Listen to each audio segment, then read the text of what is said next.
Hi, Kristen here with thebossysauce.com. I'm your coach and creator for everything human resources and small business. And today I'm here to showcase the free applicant tracking system with SmartRecruiters. Now, if you don't know what an applicant tracking system is, what it is it's a platform for collecting applications and reviewing them. So recruiters historically live in these softwares, but anybody can use them. They're not that difficult to use, and I can actually show you how to use this free tool. Typically for a small company of 150 or 200 people or less, an applicant tracking system usually costs somewhere between about $4,000 to $13,000 in 2023 costs. So it's quite an expensive expenditure, but SmartRecruiters has a free applicant tracking system, or we're going to use the word ATS from going forward. That is recruiter acronym terms for applicant tracking system. And this ATS will allow you to post up to 10 jobs for free. And then beyond that, you need to dive into the paid platform. So it's a really good tool for small companies who want to grow with a platform, to get started, and then expand beyond there. Now, if you're looking for a tutorial on all the features and settings and how to set up this free platform, that would be one video prior. I actually went through all of that, but if you want to dive into the actual tool, I'm going over that in this video. So let's go ahead and dive right in. So the first thing that I'm going to show you is how to post a job. So let's go ahead and do that. Now we can see this is our dashboard. Right when we kind of come in, you can see here we're inside of a job, but we want to go ahead and click this little create job right up here in the top. Now, I'm not going to click the final submit button. So let's just ignore that for now. This is a company that I support on a contract basis, a client of mine called ThoughtForge. They have their logo in here. They're working on that change right now. They're actually going through a rebrand because they're a brand new startup. But we're just going to put in test for now because we're not even putting this through. So street address, I'm just putting in,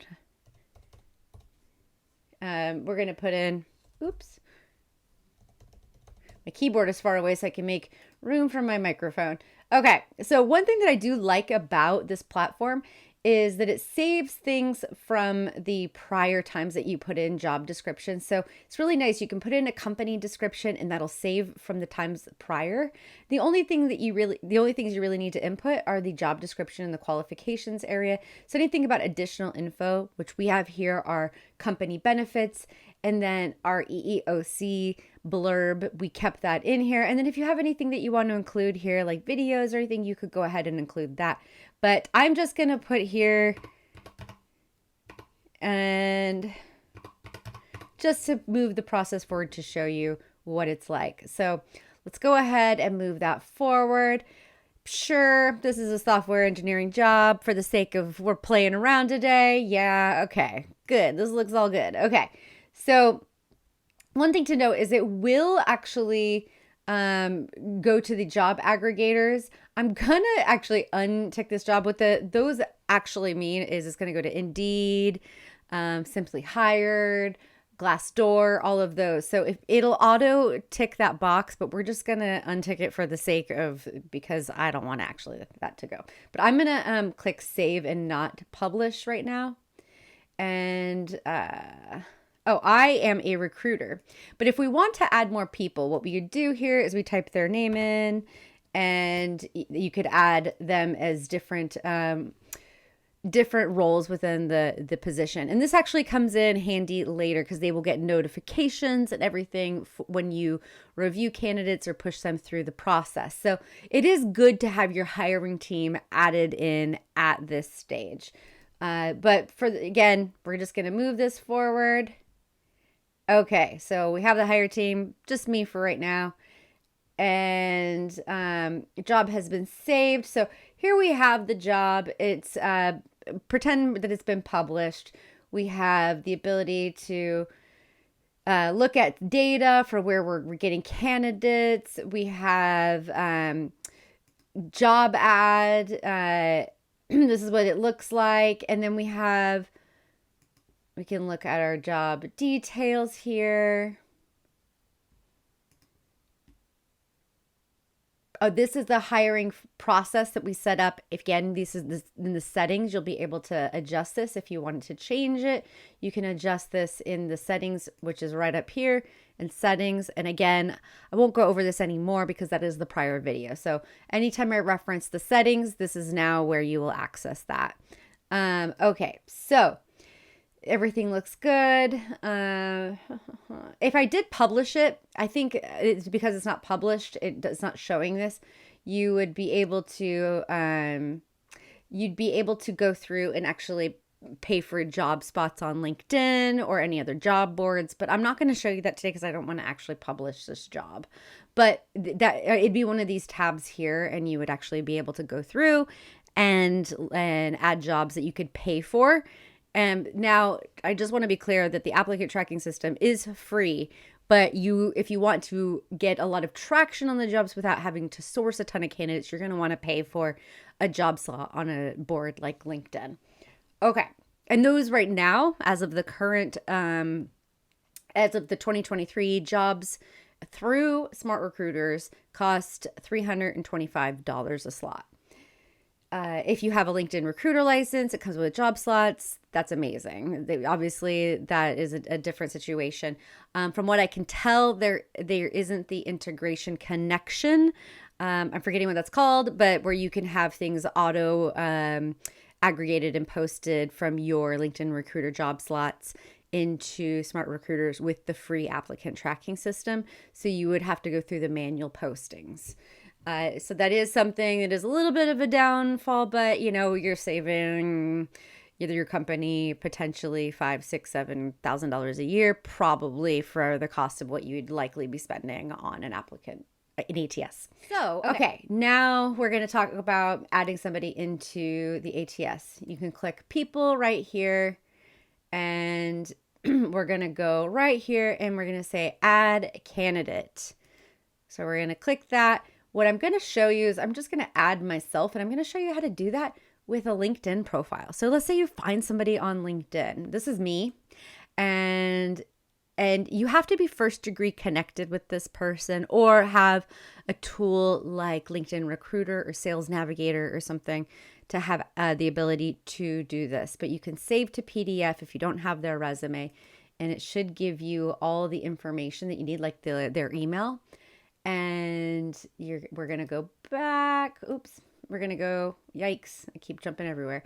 Okay. We're going to go and drop it here. And wait, why is it not doing that? What's that? Okay. So we're going to drop that there. All right. So now you have my information.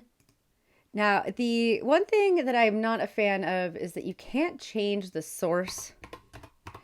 They have a set amount of sources with the free account. You can't change them in the settings. It is what it is. So we're going to add me to the test job, and this is me. Okay. So we're going to add candidate. Now I'm added into the workflow. One of the things that it will show you is if we go into jobs. So I'm going to show you this. The job isn't showing up yet because I didn't post it. Technically, I'd be sitting in this lead bucket, and then you would have to work. Once you click that conversion button, it'd move me all the way into this new bucket, which is really applicant. The reason it's called new is because not everybody's an applicant. A lot of people are referrals, or they are sourced by networking or whatever. So, the easiest way that I reference it is applicant, because 95% of people that are in that bucket are applicants. And so then then that's when you'd start working through the funnel. We are converting me. And now this is where we can move me to resume review, submitted to manager, recruiter screen. So this is where, okay, so now we are going to let's say I want the manager to look at this person. So I'm going to go submitted to manager. Okay. And then I want the manager to look at this person. So what I'm going to do is I'm going to go to notes. Okay. And I'm going to say pretend Kristen isn't me. I'm going to go at Kristen. And it's going to pop up and show that. And then we're going to say, look at this candidate. And then click post. And once you do that, it's going to send an email to Kristen. And Kristen's going to be notified through email to look at that candidate. They can click on a highlight in that URL in that email that'll take them right to SmartRecruiters in this exact page where they can see the profile. They can click on the resume right here. They can also just see everything in the platform based off of experience. And it's a pretty nice tool to use in that capacity. Now, let's say that everything looks good and the manager is like, yes, Kristen looks like an amazing candidate. We want to move forward with Kristen. So then what we would do is we would want to schedule a chat. So let's say that the first call is a recruiter screen. So I have set these up. The prior video has how to set them up. I'm going to reiterate that I actually don't use this. Before I go into this tool or how I have it set up, I'm not going to recommend that you use this schedule interview tool within the free features. I'm going to show you it real quick to explain why I do not recommend using it. First off, there is no integration with your calendar or your email. So you're not going to be able to see what the availability is. You'll have to bounce back and forth. And then you're also going to be doing that emailing where you go, what's your availability? Why don't you give me some slots? And then people only give one slot. And then you're like, well, that doesn't work. Well, how about this time? That's just a waste of everybody's time. So what I do recommend is using Calendly or some type of link like that and curating templates and saving those templates in SmartRecruiters. Now, I have a specific details on that again in the prior video, and if you don't check that out, you could get a little messed up on how to set that up, and you might not figure out where your templates are saved. So I do recommend watching that video. But for the sake of keeping the flow of this video, I'm going to show you what I do have set up here. So the emails, what we would do here is say, okay, we want to set up a recruiter screen. Thank you for applying. After reviewing your application, like to set up. And then we have the Calendly link in here. And boom, it goes right out to them. Now, a couple of things to let you know is Calendly does provide one free link to every email address. So when you first sign up, it's a tool. They want people to pay, right? They're going to give you 30 days access to the whole platform for free or just something like that so that you so you start creating more links. And then afterwards, they're going to tell you like you can't do that because you have created this whole account, and it kind of scares people away from thinking that, my 30 days are up, it's over. But no, you actually can have one free Calendly link beyond your 30 days or beyond the trial period that they give you. And every email gets that. And you can curate certain parameters around that. And I've really been able to work with the parameters that I'm able to use within the one link that they allow. Now, if you have that, you're already utilizing that link for something else, then it's not going to work well for you.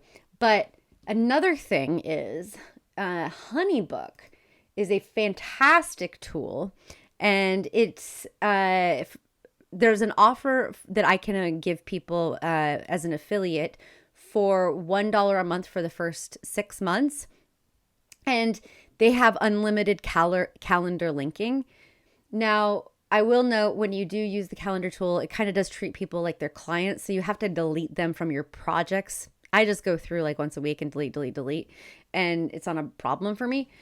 But the other features that are really great is on top of the scheduling feature, it's really a payment processor. It's a project management tool. It's kind of works as a Docusign too. But anyways, long story short, if you want, that link will be in the bottom below. If it's something that you want to take advantage of, I'm going to include it below.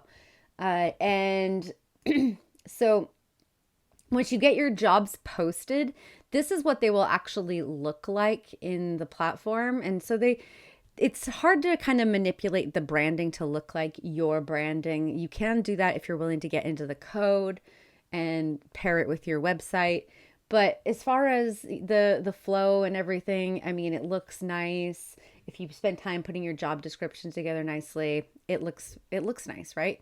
And so this is the main careers page. Again, nothing too fancy, but you can see there are 2 jobs open at the company, and it does what it needs to do, and it's free. So it's a pretty easy tool to use. There are some other features like analytics. The analytics are quite lean. Here we can see we have some jobs that were paid for and some candidates that came through paid and some that came through organic. I'm not going to poke around too much in here because there's some proprietary information. I don't want to give away too much, but you can see that you can download to collect some of this data, but it is going to be very, very lean. So if you are a very data heavy organization and you want that from your applicant tracking system, the free access is not going to be the tool that you want to go with. If you are really lean, you're agile, you just need to hire and you need to move, and cost is really important to you at this stage, and then you can worry about getting something more robust later, then this would be a fantastic solution for you, especially if it's a tool you could see yourself growing with. Now, is SmartRecruiters my absolute favorite applicant tracking system? No. But is it my least favorite? It's no. I think it's totally a manageable tool. Greenhouse is my absolute favorite. If I'm just going to put that out there, I would put SmartRecruiters up there somewhere in the top echelon for sure. I think it gets a little bit, it has some really good functionality. I think that they've changed some of the features in recent years and they've listened to their customers, because I've been in SmartRecruiters like 5 years ago and it was not as fluid as it is now. Another couple things that you could do to make sure that you're getting the most out of your tool would be this tagging feature. So what you could do is tag candidates for things that you want to remember them in the future. Let's say you have a designer. I'm not going to create this tag because we're not hiring for designers yet, but you could make a tag for designer, or we have future prospect as a tag we have. We've had a lot of junior applicants to jobs that were fantastic, but were just too junior. We were requiring at least 3 years of experience. We had a lot of people that were graduating this year, or just graduated 6 months ago. And so we put in 2023 grad and 2022 grad because it's 2023 right now in the making of this video. And so those are people we would visit in a year or two, or maybe for a summer internship or a junior position when that opens up. And these tags are, I would say, don't go crazy with them because they can be easy to get messy with, but they also are really great to find candidates in the future. Because let's say that you have given an interview to this person and you want to give them a review. What you can do here is you can give them a star rating. So 5 is strong yes, 4 is yes, 3 is maybe, 2 is no, and 1 is strong no. Some people like the 4 rating system. Unfortunately, SmartRecruiters is dialed in with the 5. There's nothing you can do to set it differently with the free system. I even think with the paid system, it is set up this way. So this is the way that the review system is with SmartRecruiters, especially with the free. So you can type in feedback, and once you click, I don't know why it's not letting me click. Oh, because I didn't click a star. Okay, so I clicked the star, and then I guess it's a thing you have to do. And then once you click submit review, which I'm not going to do, it will send an email to everybody on the hiring team. Now, this review should be, click here to see all the reviews you have access to. So from what I understand, the reviews should stay with that candidate and shouldn't be viewable by anybody else outside of the hiring team within the platform. But I'm not 100% sure. I do know that there is some sensitivity with when it comes to notes.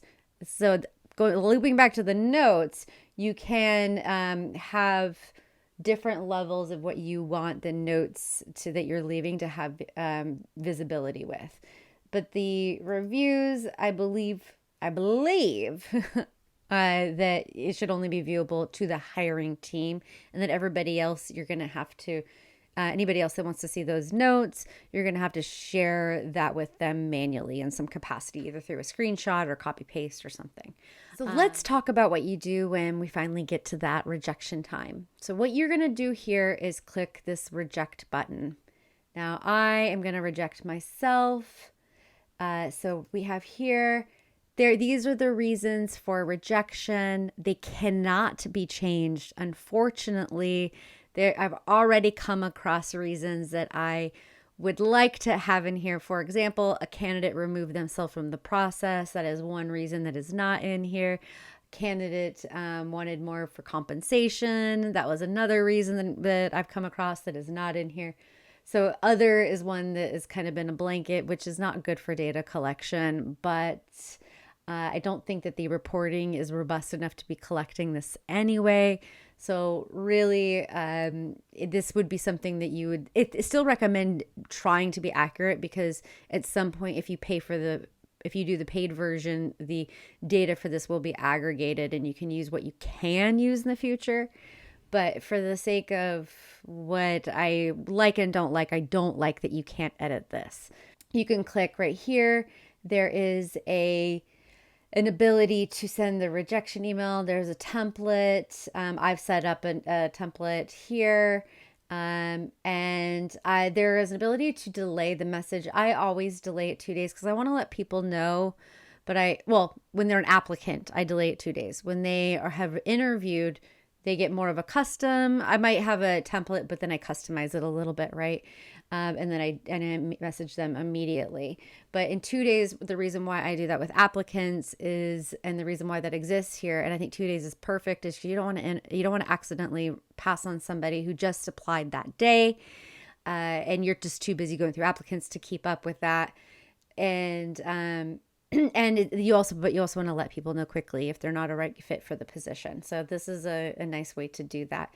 And then you could click reject and send later, and then this is the feature right here, send sender as hiring team instead of me. So this is what I recommend doing when they are an applicant, and then once they are actually interviewing, you untick that box, because a human experience like an interview deserves a human interaction, like a human response, your own email, that human connection.